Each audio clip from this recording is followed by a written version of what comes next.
Hey guys, this is Rahul here, back with another review video, and today we are looking at a tablet under $250 from Chuwi. So the Chuwi Hi10 Plus is a great value tablet for everyday use, and it comes with a huge list of features, and along with it, a number of small drawbacks too. The Hi10 Plus, as the name suggests, is a 10.8-inch tablet which runs both Android 5.1 Lollipop as well as the full version of Windows 10. Specs wise, the tablet sports a 64-bit Intel Atom X5 Z8350 CPU along with 4GB of DDR3 memory. It has 64GB of onboard storage which can be expanded by up to 128GB through the microSD card slot. Furthermore, it comes with Bluetooth, 802.11 BGN Wi-Fi, and unfortunately no AC, and a 2MP front and rear camera.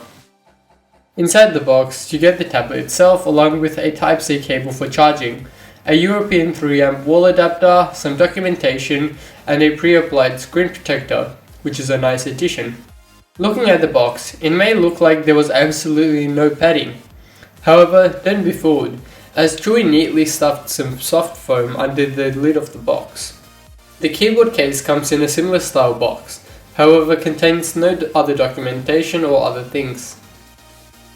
In terms of ports, the tablet has its fair share, which includes a headphone jack, micro HDMI, micro USB, USB Type-C, which unfortunately is not up to the 3.0 standard and does not supply enough power to even operate external hard drives.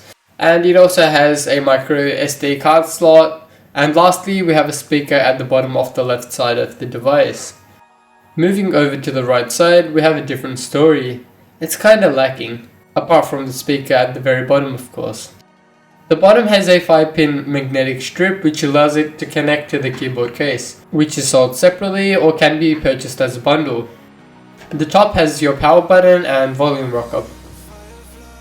Moving on to the actual review, the tablet has a decent number of things to be praised, along with a number of drawbacks too. The build quality is exceptional with a mostly metal body.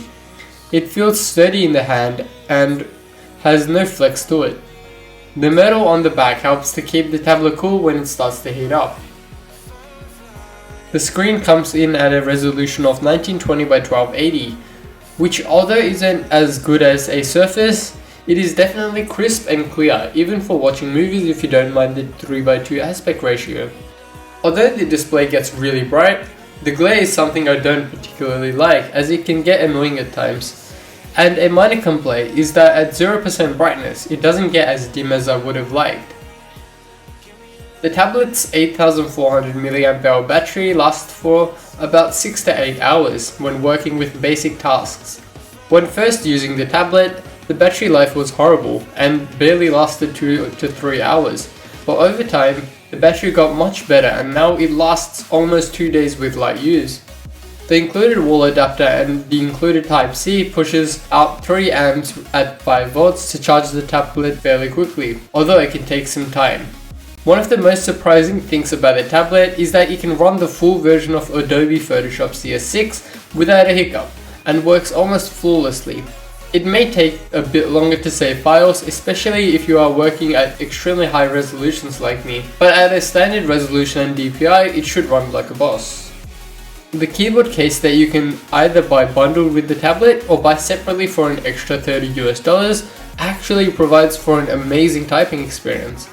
The keys are clicky and feel good in comparison to the chiclet style keys that are on most laptops and tablets these days.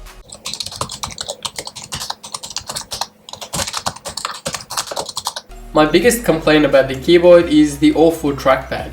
Don't get me wrong, it works really well most of the time, but when you move your finger closer to the edge of the already small trackpad, it starts to randomly click somewhere or move erratically to the top of the screen. For me, this wasn't too much of an issue as the touchscreen works reasonably well. The PU leather cover feels really soft to the touch, and the magnets work really well to both attach to the tablet and also keep the tablet case closed when not in use.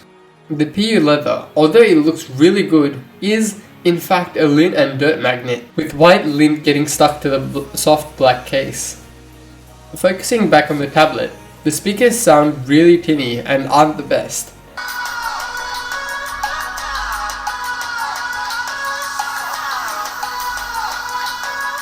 The camera, well, it's kind of a head scratcher as to why they included it in the first place. I'm sure my potato can capture better looking footage. The Wi-Fi on the tablet is the biggest drawback for me. It works, but once you get quite a distance away from the modem, it really slows down to an unusable state, where other devices would still work at almost full speeds. When using it near the modem, it works absolutely fine. Using Android wasn't too bad, but I found that Windows ran much more smoothly and worked better in my opinion. Overall, the Chuwi Hi10 Plus is a really good budget tablet for basic work or school use and works fairly well as a media consumption device. It has a good battery life with an amazing keyboard and an exceptional build quality.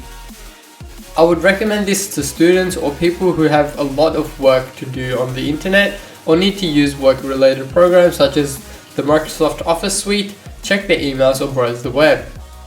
Thank you so much for watching, guys. Be sure to smash that like button, hit that subscribe button, tap on that notification icon and chuck a comment or two down below. This is Rahul signing out. Peace.